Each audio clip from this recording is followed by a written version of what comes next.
Hey guys, what is up? It's Cedar Flags here, and today I want to talk about a certain kind of roller coasters that aren't necessarily talked about as much. These are the underrated roller coasters, and I kind of want to talk about underrated roller coasters today. So yeah, when people are talking about coasters, they usually talk about coasters like Fury, Millennium, Maverick, Megalites, Sky Rush, El Toro, etc.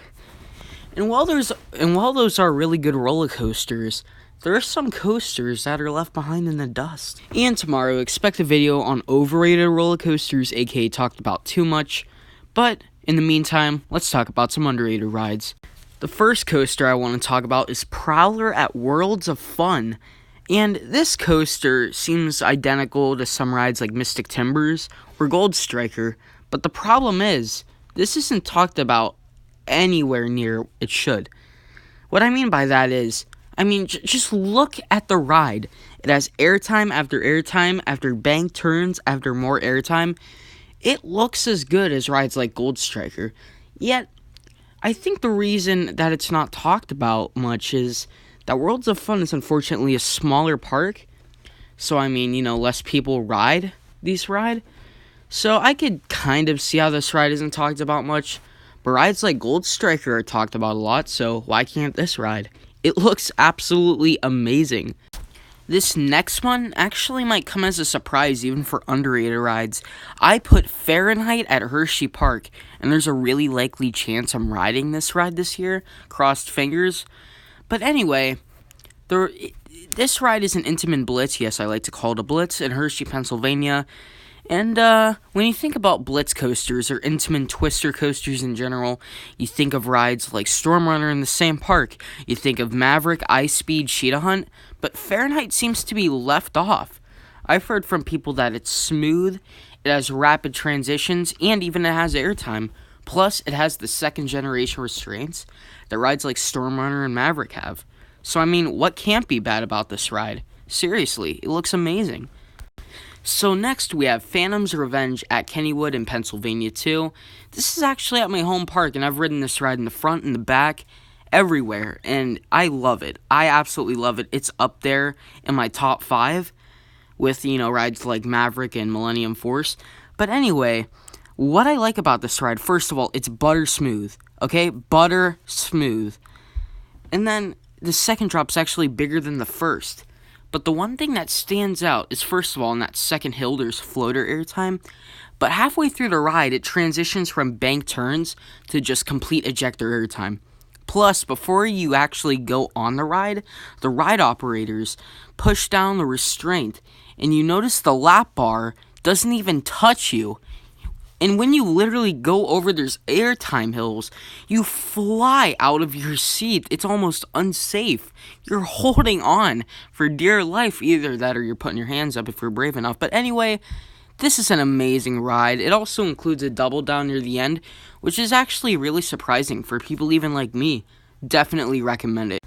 Now, we kind of don't have a, single ride, but we have a ride model in general. We have the Vekoma Flying Dutchmans, and there is a 100% chance I'm riding this year. Unless it's broken down. So I'll be the personal judge of this. But I've heard from everyone who's ridden a Vekoma Flying Dutchman that they're actually almost as good as B&M Flyers. I'm not saying they're better, of course, but hey, they're good for a Vekoma. And Coaster Studios even said it may be one of the best ride models built by Vekoma.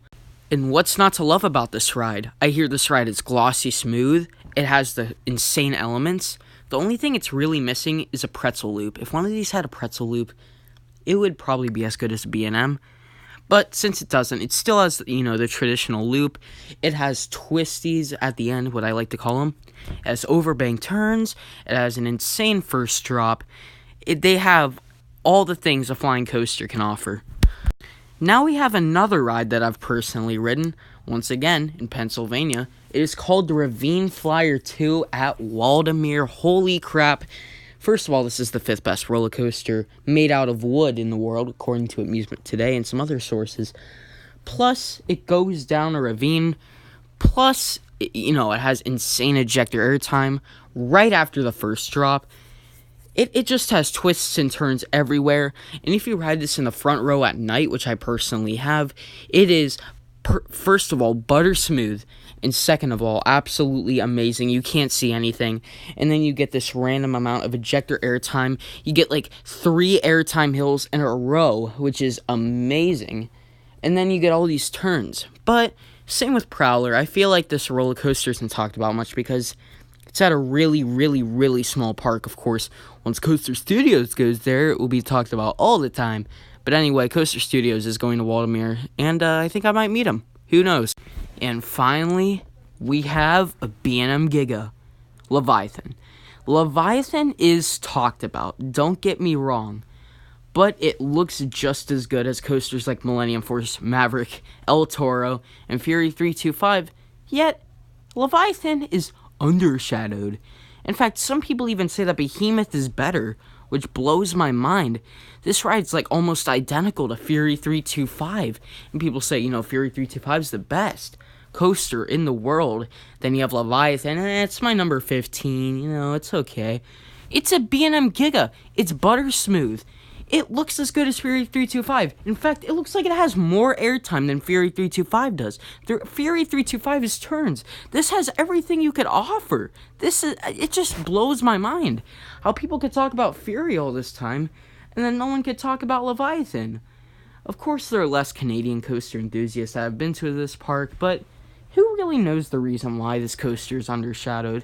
It is talked about well, but I mean, really, it's better than what people say. And I cannot wait to ride this ride someday. It looks out of proportions amazing. And it looks like it might even be better than Fury. So yeah, that concludes my list. If you guys disagree, comment below.